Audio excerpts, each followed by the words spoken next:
बड़ी प्रॉब्लम थी इनके साथ में जो है बहुत ज़्यादा फ्रॉड किया गया। ये ट्रैक्टर लाए थे इनके साथ में बैंक वहाँ के जो ट्रैक्टर एजेंसी के जो मैनेजर थे उन्होंने बहुत फ्रॉड किया और फर्जी जो है नंबर से फ़ोन आता था। फर्जी नंबर से फ़ोन आता था।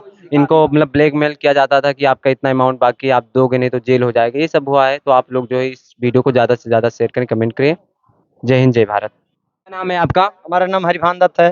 कहाँ के रहने वाले हैं? हम ग्राम अचलपुर पोस्ट रोहतगढ़ नौसी जिला गोंडा के रहने वाले हैं। क्या दिक्कत है आपका? हमने 2019 में एक ट्रैक्टर लिया था। बड़ी दुख की बात है कि मैंने एक अपनी पुरानी जो हमारे पिताजी ने ले रखा था ट्रैक्टर, उस ट्रैक्टर को मैंने एजेंसी पे दिया और उसके बाद में उनको डाउन पेमेंट दिया और मेरे पेमेंट कितना दी? डाउन पेमेंट दिया। जो डाउन पेमेंट हमारी डाउन पेमेंट बन रही थी वो ट्रैक्टर को लेकर के 80,000 रुपये में ट्रैक्टर दिया था मैंने और मेरे से दस्तखत करा लिया गया। कई प्रपोजल फार्म पे दस्तखत कराया गया जिसमें अंग्रेजी में लिखा है। मैं जूनियर हाई स्कूल पढ़ा हूँ, हमें पता नहीं कि वो प्रपोजल फार्म क्या है, अंग्रेजी में लिखा है। आइडिया नहीं। हमें नहीं पता है, कुछ नहीं पता है। उस पे दस्तखत कराया गया और दस्तखत कराने के बाद में हमें ट्रैक्टर दे दिया गया। ट्रैक्टर के कोई कागजात नहीं दिया गया, यहाँ तक कि हमें चालान रसीद भी ट्रैक्टर की नहीं दी गई। जो नई गाड़ी मैंने ले गया, गाड़ी मैसी कंपनी की है, गाड़ी का नाम 1035 है, ठीक है। और जब हमारे पड़ोस में एक ठाकुर मास्टर साहब हैं, उन्होंने बताया कि तुम्हें कोई कागज़ मिला? तो मैंने कहा मेरे को कोई कागज़ नहीं मिला। तो मैं सोचा मेरा विचाराधीन उनसे मुकदमा चल रहा था, तो मैं उनके बात पे इतबार नहीं किया। लोगों से पता किया तो हम अपने कागज़ की मांग करने लगे। तो बोले कोई बात नहीं, ट्रैक्टर तुम्हें दे दिया, आप परेशान हो कागज़ के लिए। आप कागज़ के लिए क्यों परेशान हो? जब आपकी एक किस्त पूरी हो जाएगी, एक ईएमआई चली जाएगी, तो आपको कागज़ दे देंगे।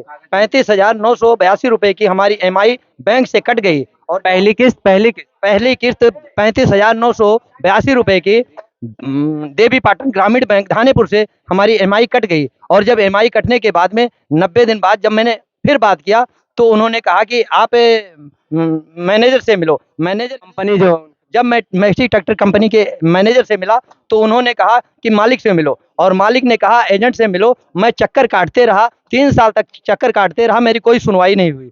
और दूसरी रिपोर्ट बात है कि जब हमारा लोन पास हुआ, ये लोग दलालों ने मिल करके हमारे साथ ये चीटिंग की कि तुम्हारा 2.5 लाख से ऊपर लोन कोई पास नहीं होगा।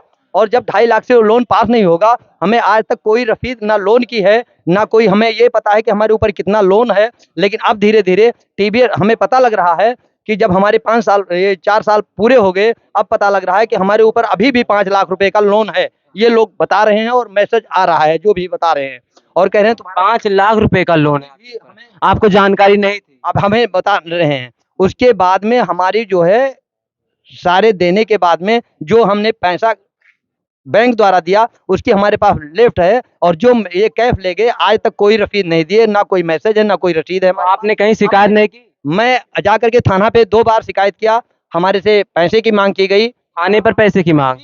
पैसे की मांग की गई, उनका मेरे को नाम पता है और बिल्ला नंबर भी हम देंगे। जब कौन-सा थाना कौन-सा? थाना मोतीगंज। उसके बाद वहाँ से हमें धमकाया फुलाया गया कि चले आते हो ऐसे। जब फिर ट्रैक्टर के कई चोरी के ट्रैक्टर पकड़े गए, एप्लीकेशन 1076 के हिसाब से मैंने दिया। 1076 जो ना है। होता तो मेरा ट्रैक्टर चला जाता और मैं बहुत परेशान होता। फिर मैं भाग दौड़ करके बहुत परेशान होकर के संतोष पांडे जी के शरण में आया और जब से मैं संतोष पांडे जी के शरण में आया, तब से मेरे को पुलिस ने और प्रशासन से थोड़ा तसल्ली मिला है और अब मैं थोड़ा अपने आप को संतुष्ट महसूस कर रहा हूँ, जब से मैं संतोष पांडे जी के एडवोकेट सिविल कोर्ट गोंडा। जी, एडवोकेट संतोष। नमस्कार।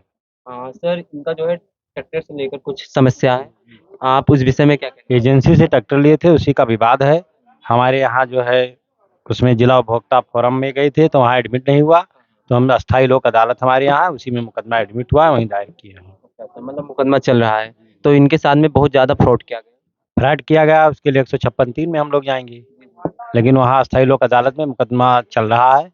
वहाँ भी बेंच खाली है कुछ, जब 3 स्तरीय बेंच वहाँ बैठती है, जब बेंच आ जाएगी पूरी उसके बाद सुनवाई होगी। कह रहे हैं कि आपके शरण में आए तो आपने इनकी बहुत मदद की। नहीं, वो तो हम लोगों का काम ही है, जैसे हम लोग वकील हैं, अधिवक्ता हैं, तो मदद करेंगे ही, जो भी आएगा उसकी मदद करेंगे। जी। आपको राहत बहुत मिला? जी।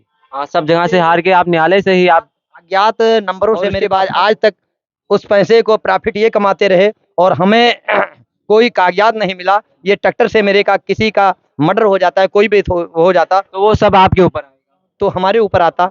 और आज तक हमें कोई कागजात नहीं मिला। ट्रैक्टर हमारे घर पे है। ट्रैक्टर एजेंसी का जो मैनेजर है वो भी आपको चूतिया बनाया? जी, वो कहते थे मालिक से मिलो, मालिक कहते थे मैनेजर से मिलो, हमारा कोई तवज्जो नहीं दिए। तीनों लोगों ने किया है, वो हमारे पास रिकॉर्ड है और जो कैश लिया वो ये लोग मुकर गए। ये रिकॉर्ड आपके पास कहाँ पे है अभी? चेक चेक द्वारा जो मैंने पेमेंट दिया वो रिकॉर्ड हमारे पास, हम संतोष जी के तो आप मुझे भेज दें।